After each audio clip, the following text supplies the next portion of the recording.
because we're going along the lines of Kuja stories. I don't know, I'm showing my coworkers pictures of my cosplay because they all think it's really interesting, oddly, and Kuja came up. Anyway, I was in a food court in Kuja, and I was standing like this, and this family comes over with like these 3 or 4 really young kids. They're like, "Can we have a photo with you?" I was like, okay.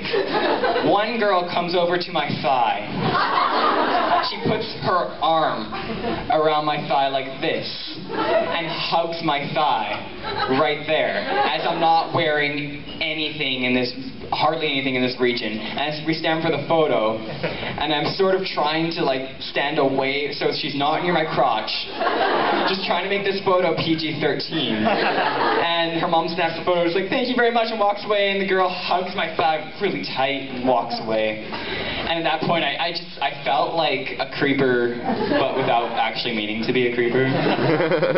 Yay. Second degree creeper. Alright, questions? We're just gonna stop talking and ask questions. I keep thinking your hand's up, it's your ears, it's freaking me out. Oh no, oh man, that was a question, great, okay. Alright, bear with us everyone. Actually, it was just a response to the creepy story. Should I tell the one about the furry in the... No. Oh. Oh, I'm just gonna cut it off. The story about the furry. We'll just let you use your imagination. Your imagination is probably way worse than what actually happened. Nothing happened. It was just creepy. What Anyone else did you have a question? You? No. Have you ever gone like stressed out by like how are you gonna get to a convention? Like how are you gonna get there? Like yeah, like how am I gonna travel there? Do I have enough money? That's kind of always terrifying as soon as you think about it. You're like, oh, I just need to go to this other city, this other country with all these things. Especially when you have weapons in the vehicle. Actually, I have one story. I don't know what you're going to ask, but... Dynamite. Yeah, it is. I swear. Dynamite. Man trying to take dynamite over the border. Great success. Great success. I remember there was actually one point years and years ago where my mom was actually driving me down. She was driving me and my boyfriend at the time down. And for his costume, he was doing Sosuke from, oh my god, Full Metal Panic. Thank you. And he had like a fake airsoft gun that looked really real. And of course, being you know, super responsible as he was, he just kind of shoved it under the seat in front of him. And I saw him do it, and I just looked at him and I was like, oh my god, if they search the car, that's it. We're never gonna get in. We're never gonna get there. And we'd been waiting in the line at the border for like 4 hours, and I'm not even exaggerating. It was terrifying. Did you get in? We did. I'm very thankful that we didn't get arrested. This year at Fanime, we decided to wait to book our plane tickets.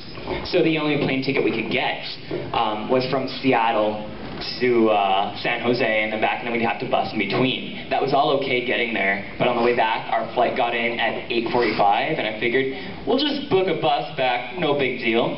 The last bus left at 9. We could not get home. So I figured this out about 2 days before the convention because I'm really prepared like that. And then I was just sitting at work and was like, how are we going to get home? We're just going to have to like sit in Seattle for a night or something. It's like, oh, this isn't looking good. And then my coworker Chelsea walks in. She's like, hey, how's it going? I was like, hey Chelsea, you have a car, right? She's like, yeah. I was like, Chelsea, do you want to drive my girlfriend and I back from Seattle? She's like, of course I do. We can talk in the car for 4 hours and be fantastic. So my coworker drove all the way down to Seattle to pick us up and then drove us back, and that is why she's my favorite. That is a really nice coworker. Okay, more questions?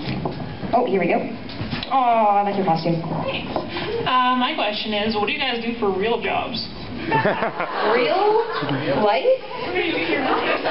Where do I get my money? Well, I can tell you later, just not in front of everyone. I choked on my lies, I'm sorry. I work in the film industry. I am an assistant costume designer at the moment. Yeah! Thank you. As my costume falls apart, please hire me. It's okay, I don't actually make costumes for a living, I just do everything else. I actually just come off of film / I'm still technically working. My boss is coming today and she's going to be like, so when's your petty cast done? And we're like, ooh. Yeah, so I work in film. Work is you know, in costumes, and it's not glamorous, it's not fun, it's not like cosplay. Don't do it, please, please, please. I'm barely awake right now because I've just been doing 14-hour days for 4 weeks. What do you do, Lily?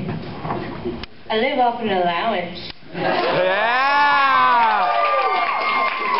That one is true glamour. I believe in mowing lawns, Lily. Keep mowing lawns. That's technically part of my allowance. I have to earn that allowance somehow. And I am a part-time Starbucks barista and a part-time university student.